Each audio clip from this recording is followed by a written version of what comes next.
ವಿಜಯಪುರ ಜಿಲ್ಲೆಯ ಸಿಂದಗಿ ತಾಲೂಕಿನಲ್ಲಿ 77ನೇ ಗಣರಾಜ್ಯೋತ್ಸವವನ್ನು ತುಂಬಾ ವಿಜೃಂಭಣೆಯಿಂದ ಆಚರಿಸಲಾಯಿತು.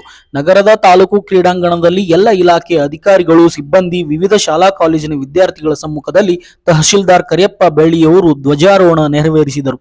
ಈ ವೇಳೆ ತಾಲೂಕು ಪಂಚಾಯಿತಿ ಇಒ ರಾಮು ಅಗ್ನಿ, ನಗರಸಭೆ ಪೌರಾಯುಕ್ತ ರಾಜಶೇಖರ್ ಎಸ್, ಕೃಷಿ ಇಲಾಖೆಯ ಸಹಾಯಕ ನಿರ್ದೇಶಕ ಪ್ರಕಾಶ್ ಸಾಣೆ, ಸಮಾಜ ಕಲ್ಯಾಣ ಇಲಾಖೆಯ ಸಹಾಯಕ ನಿರ್ದೇಶಕಿ ಭವಾನಿ ಪಾಟೀಲ್, ಕರ್ನಾಟಕ ರಾಜ್ಯ ನೌಕರರ ಸಂಘದ ತಾಲೂಕು ಅಧ್ಯಕ್ಷ ಅಶೋಕ್ ತೆಲ್ಲೂರ್, ನಿಂಬೆ ಅಭಿವೃದ್ಧಿ ಮಂಡಳಿ ಮಾಜಿ ಅಧ್ಯಕ್ಷ ಅಶೋಕ್ ಅಲ್ಲಾಪುರ್ ಸೇರಿದಂತೆ ವಿವಿಧ ಇಲಾಖೆಯ ಅಧಿಕಾರಿಗಳು, ಸಿಬ್ಬಂದಿ ಉಪಸ್ಥಿತರಿದ್ದರು. ಪಿಎಸ್ಐ ಆರಿಫ್ ಮುಷಾಫಿರ್ ಅವರ ನೇತೃತ್ವದ ಪೊಲೀಸ್ ಪಡೆಯಿಂದ ಗೌರವ ವಂದನೆ ನಡೆಸಲಾಯಿತು.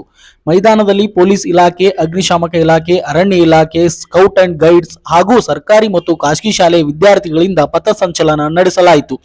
ಇದೇ ವೇಳೆ ವಿದ್ಯಾರ್ಥಿಗಳಿಂದ ಕವಾಯತ್ ಹಾಗೂ ಸಾಂಸ್ಕೃತಿಕ ಕಾರ್ಯಕ್ರಮ ನಡೆಯಿತು. ಈ ವೇಳೆ ವಿವಿಧ ಕ್ಷೇತ್ರಗಳ ಸಾಧಕರನ್ನು ಸನ್ಮಾನಿಸಲಾಯಿತು.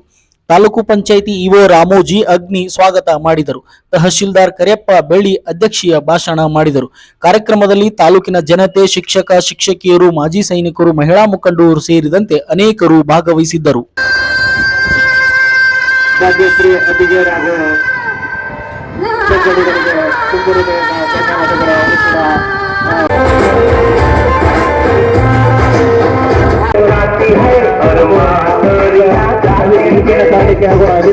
ಅಭಿನಂದನಾ ಸಮಾರಂಭವನ್ನ ಸ್ವೀಕರಿಸಬೇಕಂತ ಅವರಲ್ಲಿ ವಿನಂತಿಸ್ಕೊಳ್ತಾ ಇದ್ದೇನೆ. ಸ್ವೀಕರಿಸಿದಂತ ಎಲ್ಲರಿಗೂ ಕೂಡ ಧನ್ಯವಾದ. ಕುಮಾರಿ ಕಾವೇರಿ ರಾಠೋಡ್ಗಳಿವೆ, ಆಮೇಲೆ 12 ಅನುಸೂಚನೆಗಳಿವೆ, ಸುಮಾರು 448 ವಿಧಿಗಳಿವೆ.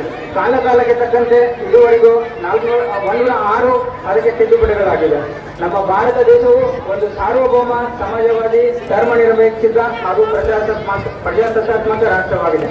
ಸಾರ್ವಭೌಮ ರಾಷ್ಟ್ರ ಅಂದ್ರೆ ಏನಪ್ಪಾ ಅಂದ್ರೆ, ನಮ್ಮ ಭಾರತ ದೇಶದ ಯಾವುದೇ ಒಂದು ಆಡಳಿತಾತ್ಮಕ, ಆರ್ಥಿಕವಾಗಿ ಅಥವಾ ಒಂದು ಡಿಫೆನ್ಸ್ ರಿಲೇಟೆಡ್ ಯಾವುದೇ ರೀತಿಯ ಒಂದು ನಿರ್ಧಾರ ತೆಗೆದುಕೊಳ್ಬೇಕಾದ್ರೆ ಬೇರೆ ದೇಶದ ಒಂದು ಇಂಟರ್ಫರೆನ್ಸ್ ಇರಲ್ಲ. ಅದಕ್ಕೆ ನಾವು ಸಾರ್ವಭೌಮ ರಾಷ್ಟ್ರ ಅಂತ ಕರಿತೀವಿ. ಆಮೇಲೆ ಭಾರತ ದೇಶವು ಒಂದು ಸಮಾಜವಾದಿ ರಾಷ್ಟ್ರ.